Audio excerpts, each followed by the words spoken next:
Quand je parle d'être un pro du jeu vidéo aux gens, ils me demandent souvent si j'ai un travail, ils me demandent si je mange pas trop de pizza, ou ils ont d'autres clichés dans la tête. Génial! Il y a 9-10 ans, quand on parlait de jeux vidéo, c'était très mal vu. On pensait à quelqu'un qui passait des heures et des heures devant son ordinateur, qui n'était pas forcément sociable.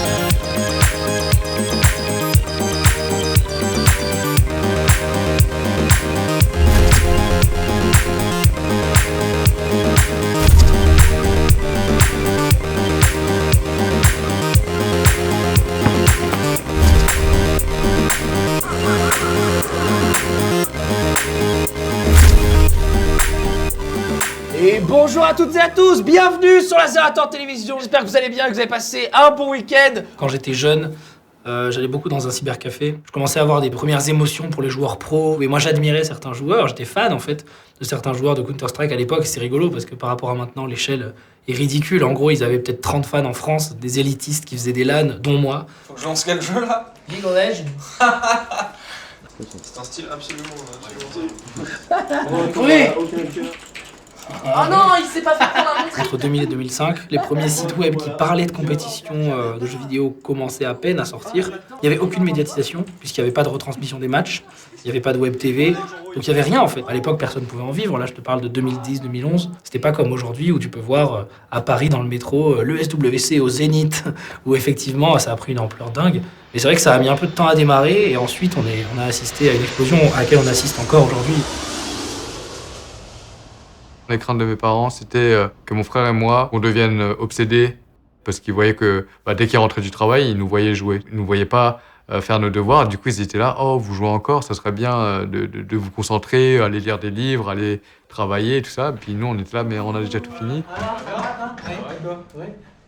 T'es bien arrivé. Heureusement qu'on avait ces bonnes notes justement pour appuyer nos paroles, mais on sentait qu'ils avaient plus envie de nous emmener à un tournoi de sport plutôt qu'un tournoi de jeux vidéo.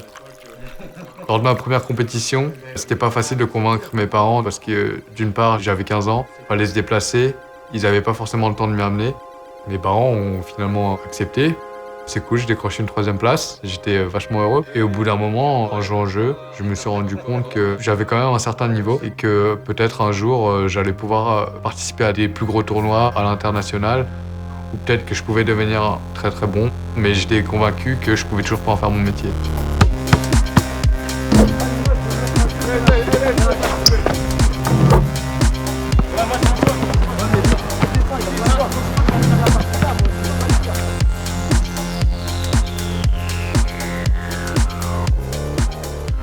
J'ai beaucoup joué à Quake et pendant les 6 ou peut-être les 12 premiers mois, beaucoup considèrent que j'étais le meilleur joueur ou un des meilleurs joueurs de Quake 3 en France. À ce moment-là, le jeu professionnel, le e-sport, était pas du tout assez développé pour en vivre. Les jeux online où il y a de la compétition, t'es en permanence avec d'autres personnes. Donc nous, c'était hyper social. On se voyait hyper souvent le week-end. Et du coup, on s'est retrouvés à jouer avec d'autres gens dans les salles de jeux en réseau. Et on s'est dit, mais pourquoi on ferait pas ça? Puisqu'en fait, il y avait aucun moyen qu'on en fasse notre métier.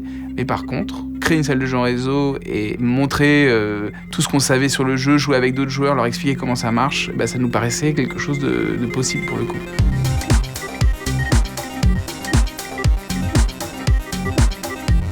J'ai été très attiré par le jeu vidéo, mais ce qui a fait la différence, c'est que on pouvait se mesurer les uns aux autres dans le jeu vidéo. Et c'est ça donc qui m'a vraiment transcendé, c'est toujours essayer d'être le meilleur. T'es bon sur celui-là, Black Ops. On est pas mal, ça peut être cool. Ça peut être. Vous avez déjà joué ou pas?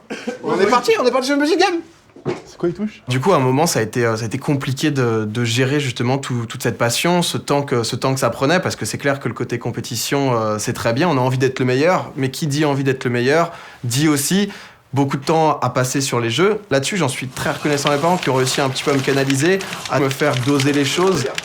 C'est dommage, mauvais positionnement. C'est bien, c'est le sang. Et la passion, au final, a toujours pris le dessus, mais positivement, parce que j'ai réussi à être diplômé de mon bachelor d'école de commerce. J'ai arrêté après pour être streamer à plein temps. Bien joué, beau débat. Mais voilà, toujours cette passion qui, même si je le repoussais, ça revenait. Et c'est là que je me suis dit, mais au final, ça sert à rien de repousser un truc qu'on aime. On n'est pas obligé de se détruire à faire quelque chose. On peut en faire quelque chose d'intéressant. À l'époque, j'ai jamais pensé pouvoir vivre de ma passion. Bon allez go, on va lancer le live. Hop, et bonjour tout le monde, j'espère que vous allez bien. On se retrouve aujourd'hui en cette journée du jeudi. Allez, on est parti dans cette petite game avec Listen Jungle. Du coup, on va tester une nouvelle route, donc assez efficace, qui marche plutôt pas mal pour le moment. Listen a un champion plutôt fort, hein, bien évidemment. KO dans l'anime de... Ouais, celle-là, Fischer attaque, j'ai pas d'actif moi de mon côté. Écoute, tu regardes là, j'en ai pas. Donc à mon avis, on les a mis dans l'objet directement. Je regrette rien de la salle de Jean Réseau. Je me suis amusé de fou, on a fait des trucs géniaux, on a rencontré plein de monde, mais à la fin, on a fait faillite. Ensuite, j'ai un ami qui me dit, ok, on veut faire un MMO et on aimerait bien t'engager en tant que game designer, mais plutôt spécialiste joueur. J'ai toujours rêvé d'être game designer, go. Pendant 5 ans, on a fait des jeux, on a fait faillite. Et aujourd'hui, on fait un nouveau jeu, et en fait, de toute cette expérience, on a esquivé les gros problèmes où je me dis non, ça, il faut pas y aller, vous inquiétez pas, écoutez mon conseil, on va pas aller dans cette direction-là, j'ai déjà vécu ça, et c'est pas bon, c'est pas là où il faut aller. Tu penses qu'on va faire quoi dans Last Fight 2, Bastien? Alors déjà, il y aura un mode online. Ensuite, on va refaire un peu les designs. Tu penses à quoi comme design?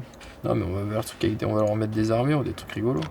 Lorsque Bastien, Michael et Balak ont commencé à faire en fait la bande dessinée Last Man, ils se sont dit allez gogo, on va faire un jeu vidéo, faut qu'on fasse quelque chose. Et je dis mais vous êtes tarés les mecs, c'est difficile de faire un jeu vidéo. Ouais ça marche, débrouille-toi. Je suis sûr qu'on va y arriver. Du coup, dès le début, avec la bande dessinée, on s'est dit ok go, il faut qu'on fasse les choses les mains dans la main. Les trois auteurs nous ont aidés du début à la fin dans le jeu vidéo. Du coup, j'ai contacté des gens avec qui je m'entendais bien avant dans les boulots et qui avaient à ce moment-là pas de boulot. Et je leur ai dit est-ce que ça vous dit de créer une boîte et faire les fous et faire un jeu vidéo basé sur Last Man? Et je suis tombé sur une ou deux personnes qui m'ont dit mais grave, allons-y, faisons ça, essayons en tout cas. Salut. Yo, ça va ou quoi? Mais bien sûr. Ouais. Allez, installez-vous, on va voir. Bah, écoute, moi je prends cette manette. Vas-y, go. La bête. Allez, on va faire un Alors on va se mettre sur la gueule. Je suis à gauche. Donc en gros là, le jeu il est basé sur la BD Last Man. Ouais. Du coup il y a les deux personnages principaux, enfin en tout cas des personnages qui sont dans la BD, c'est Richard et Duke. Au tout début, je me suis lancé dans le stream parce que je regardais des streamers. Et vraiment, je me suis dit, ça a l'air trop cool, quoi. Il parle aux gens, il s'amuse, il nous fait passer du bon temps. Pourquoi est-ce que je le ferais pas? Parce que c'est ça l'avantage, c'est que moi aussi, j'ai une chambre, j'ai un PC, j'ai une cam, je peux le faire. Et donc du coup, je me suis lancé. À l'époque, j'étais en 3e année d'école de commerce et je streamais tous les soirs en rentrant chez moi, 30 jours sur 30. Donc vraiment, cette route qui est vraiment pas mal du tout. On restonne le creep, hop, le red buff qui le finira. Si tu veux stream régulièrement, en streamant peut-être chaque jour, et que t'as ton métier à côté, c'est très difficile de le faire dans le long terme et de manière régulière. Donc je me suis dit, on va essayer d'impliquer les gens. Et donc du coup, heureusement que la communauté a suivi. C'est un peu le stream participatif, on va dire. C'est un jeu de combat, c'est ça. Salut les gars. Salut, ça va? Ça va bien? Bien.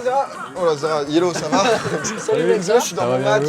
Tranquille. Moi, j'ai une carrière, entre guillemets, dans ce métier très bizarre, puisque j'ai toujours fait des choix hyper risqués. Mais à la fois, je sentais que c'était le moment. J'avais l'impression que c'était à ce moment-là qu'il fallait le faire, et comme ça qu'il fallait le faire. Oh là là, ça va être chaud, du coup, ça va être chaud. Quand je lance ma chaîne perso, je le prévois de le faire un soir, et donc j'avais pas peur en fait, parce que je m'attendais à rien. En gros, je savais pas. Pour moi, je pouvais faire 500 personnes, 1000, 5000, 10 000. J'en avais aucune idée en fait. Et je lance ma chaîne, et en fait, on a fait donc 18 000 viewers, c'était la folie. La plus grosse audience que j'avais faite, c'était, je pense, 12 000 avant ça. Genre dans toute ma carrière, pendant 4 ans. Le but c'est de pas mourir. Ah, bon là par contre, on est mort à 200%. J'ai beaucoup discuté avec notamment, encore une fois, Zera, qui lui est en mode mais go, vas-y, live, rejoins-moi, c'est trop cool, indé et tout. J'étais en mode mais Zera, enfin on n'est pas au même niveau, quoi. C'est-à-dire que t'es beaucoup plus big que moi. Son truc, c'est les émotes. Je me disais, mais si je fais mon live de lancement sur Twitch, j'espère, enfin, mes potes me disaient, tu vas peut-être faire 2000, 3000. Et moi, j'étais en mode, bon, bah, si je fais 5000, déjà, je suis content. Donc, j'ai vraiment beaucoup discuté. Et puis, à un moment, je me suis dit, bon, je tente. Et du coup, je me suis lancé. Le premier live, j'ai fait 15 000 personnes. Et j'étais en mode, bon, bah, c'est réussi.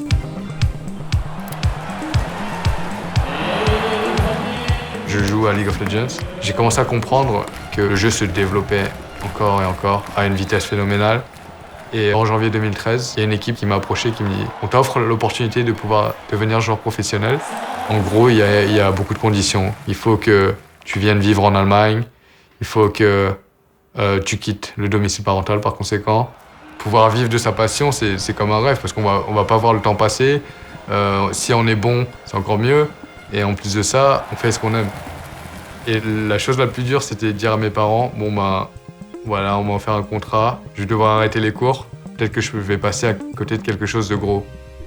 Expliquer la situation à mes parents, ils ont fait, bah écoute, nous ce qu'on veut, bah, c'est que tu sois heureux et que tu réussisses tout simplement. Suis tes rêves. It's game 3 with Fnatic on the blue side, fighting to stay alive. J'étais heureux, j'étais conscient de la chance unique qui s'était offerte à moi. Et en plus de ça, on arrive à décrocher le titre européen à plusieurs reprises.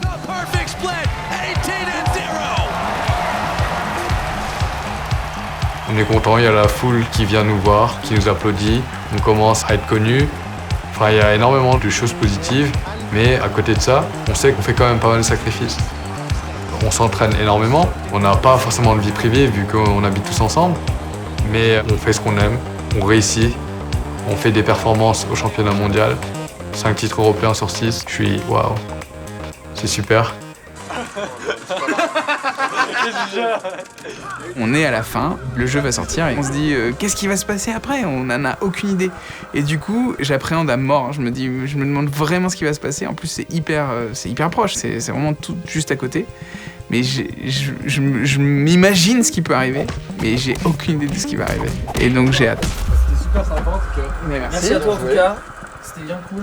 Quand j'ai fait les 18 000 personnes à l'inauguration, je me suis dit, bon voilà, les gens ont pété un câble, tout le monde parle de ça dans ce milieu-là, du coup là j'ai une audience entre guillemets maximum qui arrivera plus jamais. En fait là où j'ai senti que ça a basculé, c'est quelques mois plus tard où j'ai organisé la finale d'une compétition de Trackmania. Sur cette compétition-là, on a fait 15 000 auditeurs, 15 000 viewers. Et là je me suis dit, là il se passe quelque chose. Je me suis dit, c'est vraiment peut-être le déclic de ma carrière entre guillemets. En gros j'étais dans ma chambre, après j'étais dans des bureaux, après j'étais dans ma chambre mais avec une audience de salle de spectacle. Là on va faire une salle de spectacle, après pourquoi pas de plus en plus de grandes choses. Et donc c'est vrai que ça grossit vraiment un peu hors de notre contrôle parfois, mais c'est ça qui est excitant, c'est ça qui est amusant, puisqu'en fait on avance avec le métier qu'on a créé.